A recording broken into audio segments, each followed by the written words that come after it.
Also in the street plan of Washington, you find pentagrams. So here we have two pentagrams in the street plan of Washington. The top one points into the Capitol building, and the one at the bottom points into the White House. This is a political building, so we're told. In fact, it's a temple to a secret society, built by the Freemasons to a specific design, Congress, the Congress building.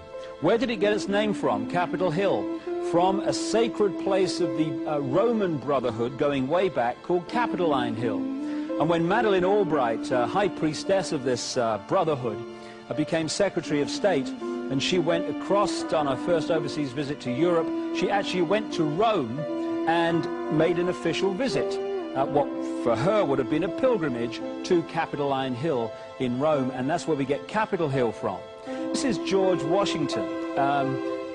In the last century, they decided they didn't have a decent statue of George, so instead of getting an American to produce one, they ordered it from Italy, from Florence.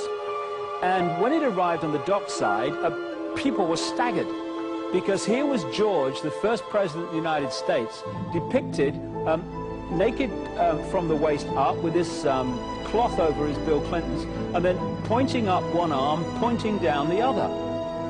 What's going on? Unless you realize where these people are coming from, it's inexplicable.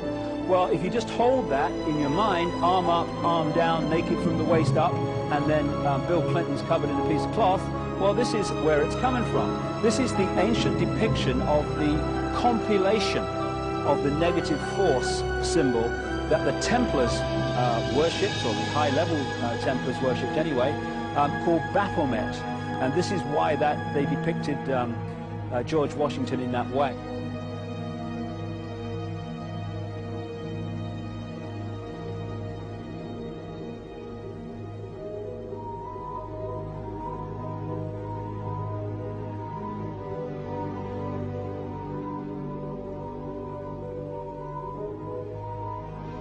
What has come to light is that it's now been, it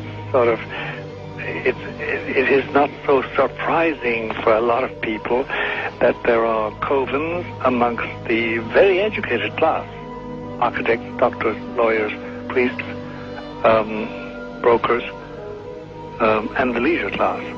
These are people who have made pacts with the devil.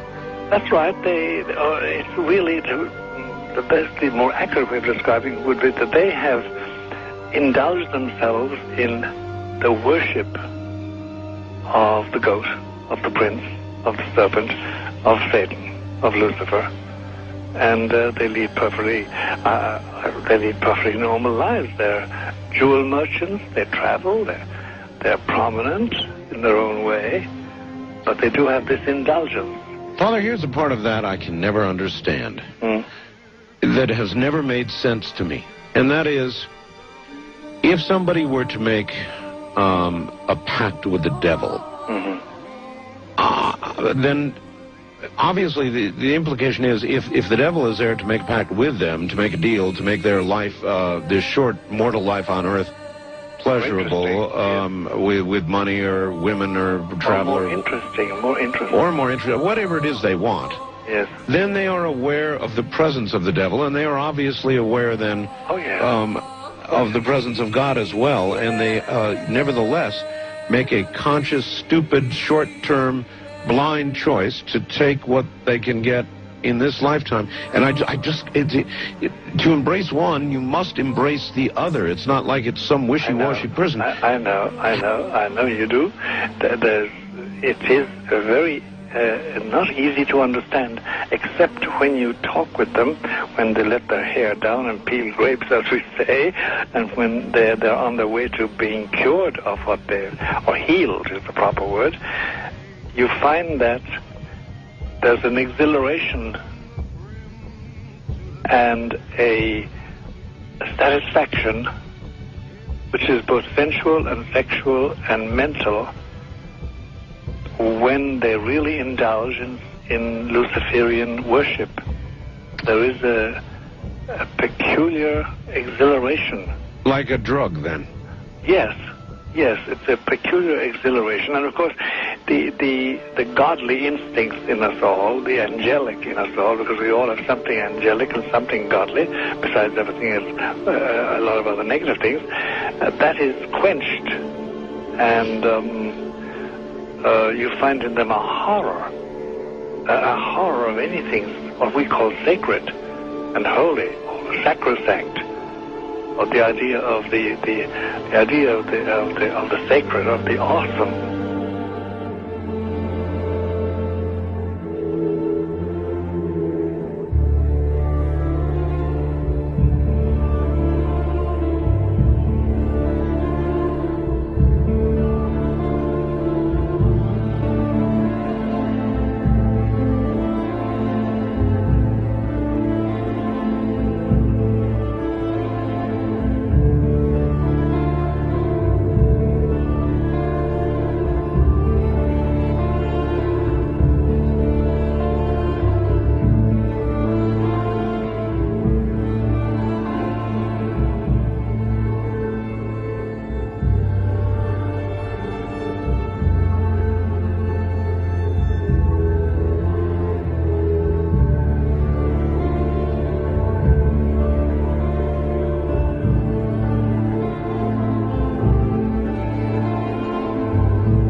How in the world did you ever get involved in praying to demon spirits? A fellow that had been on a particular ship with me, he told me, "Hey, I got something fantastic to tell you." He said, "I am affiliated with people that speak with the spirits of the dead. How would you like to talk to the spirit of your dead mother?" And I was shocked. I was shocked. He said, "You wouldn't be afraid of talking to the spirit of your dead mother, would you?" Well, I said, "I'll tell you what, I would have to give that some thought, because it's something I never thought about before in my life." Most of us probably haven't. A little afraid of something like that. Well, he says, you know, it's written all over your face. You're afraid of going to a seance. But he says, "I know you." He says, "You're going to come."